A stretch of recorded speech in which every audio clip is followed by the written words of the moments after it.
of course, we've already seen that the kites are quite different, but just to be sure, when we look on the inside of the kite, the center strut isn't connected with the switch blade, but we already knew that. When we look over here, we can see it as quite a deep arc and in the center of the canopy. And yeah, if we compare it to the Orbit, so the center strut of the Orbit is a little bit longer than the center strut of the Switchblade.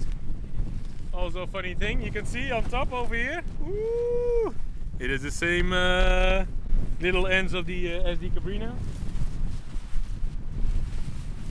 Looking at the arc of the Orbit, we can see the Orbit is loose as well, and you can see the arc over here is a little bit flatter than we've seen on the Switchblade. So it's a little less deep, so a little flatter kite.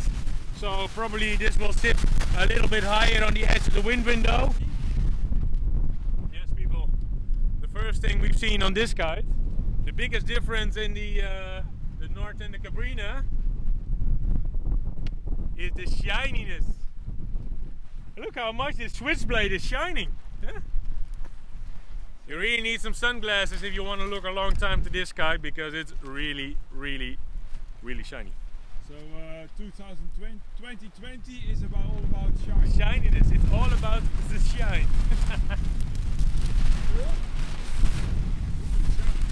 Yeah, it's shiny, yeah. Oh, look at this kite shine, it's so shiny. Now looking at the wingtips this way, what we've already seen on the ground, the Switchblade is a little bit more squared off, and the Orbit is a little bit more pointy. So totally different, eh? Totally different. But let's go out there. They're probably totally different kites. We've seen it in the construction, but well, you never really know until it's up in the air.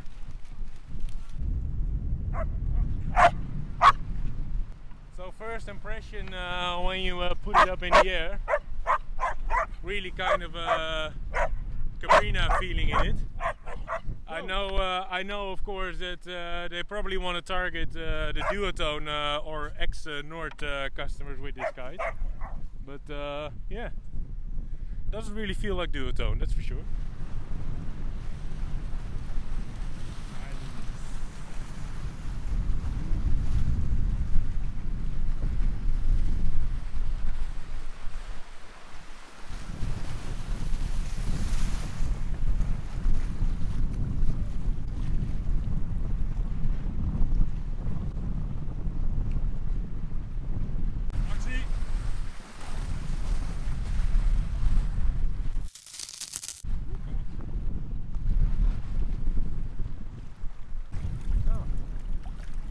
First impression, really nice.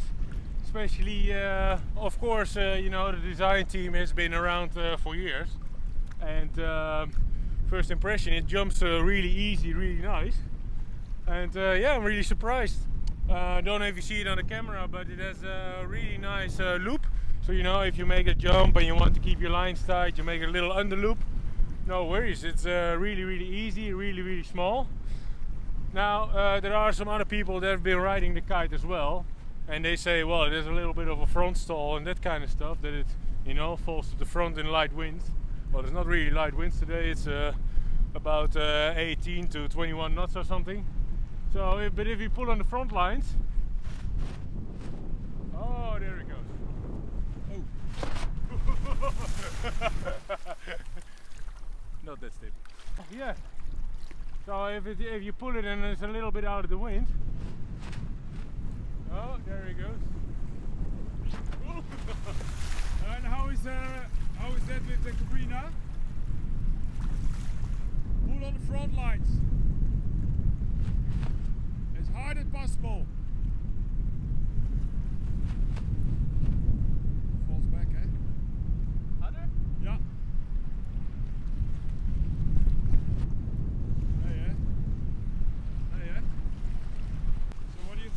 Is that a problem? Well, you know, for the first time it probably needs a little bit of tweaking, and well, we do it with well, almost all the kites we review. If we think it's a little bit unstable, we pull on the front lines, see if it stays up, it finds itself again, or when it drops down. Probably needs a little bit of tweaking, but if you're already a good kiter, no worries. It's really easy, turns really quickly, and the jumps are really nice, and there's a really nice float to it. And especially this is an 11 meter, but if you feel it turning, it feels more like a 9 meter than it feels like an 11. So that's really nice. Jesus! Zo! And see how it is in the wind window. What do you think? What? Which one is more in the edge of the wind window? I think this one should be more, but if I look in the sky, maybe the Cabrinha is a little bit more.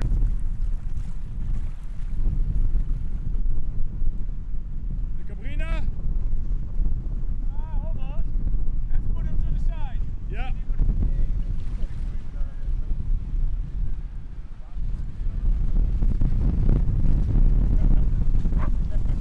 Gezellig zo. Ja, wat denk je?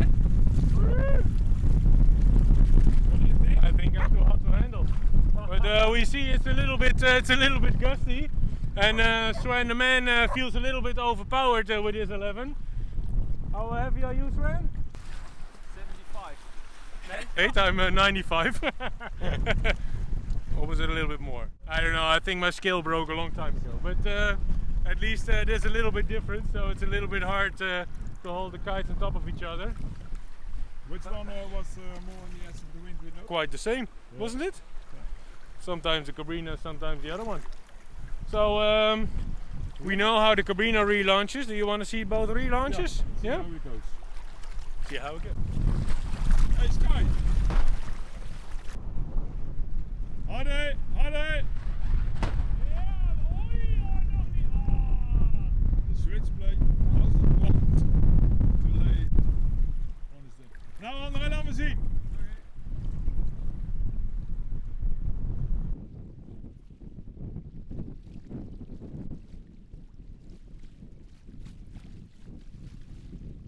It has a really easy relaunch, and I tried to crash it, but if you look at the front of the kite, you can see the leading edge is really swept back. You could also see it when it was laying on the water, that it has a really low contact with the water. You know, it almost flies instantaneously up. So if you need a kite with an easy relaunch, it's this one.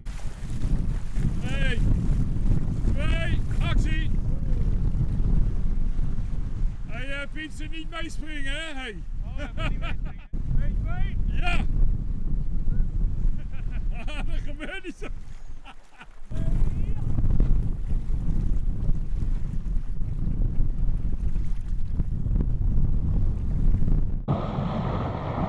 So now I'm riding the switchblade.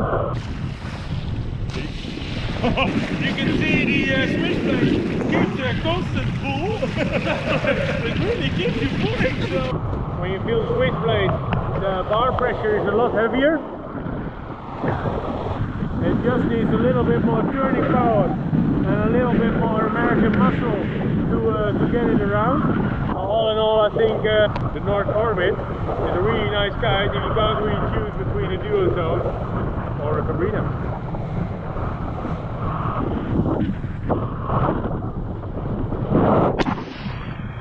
Nou Sven, how do you like it? Good man. Yeah? Yeah, really nice.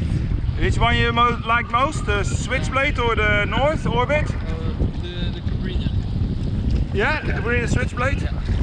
Why? Constant pull or? Yeah, constant pull, and with jumping it's good hang time. Okay. This one is a little bit more, you need more control with jumping. More technical? Yeah, more technical. Okay, the North. Yeah. Thank you. No problem. So we've tested the Switchblade, the Cabrinha last time, the Duotone Rebel. It was a really nice session with some really nice wind. All in all, yeah, depends on what you like. I think it does have a little bit different feeling than you're used to Switchblade, and but it's also not really a duotone. So yeah, so the construction is in between. think the kite is a little bit in between as well. So let us know what you think of the new North Orbit, or the Switchblade, or the Duotone Rebel 220, and let us know down in the comments or on kitefinder.com, where you can review all kites. Hey, thanks to Core & More Shop and the Board Sweden for giving us a twin tip, because we don't really use those things anymore.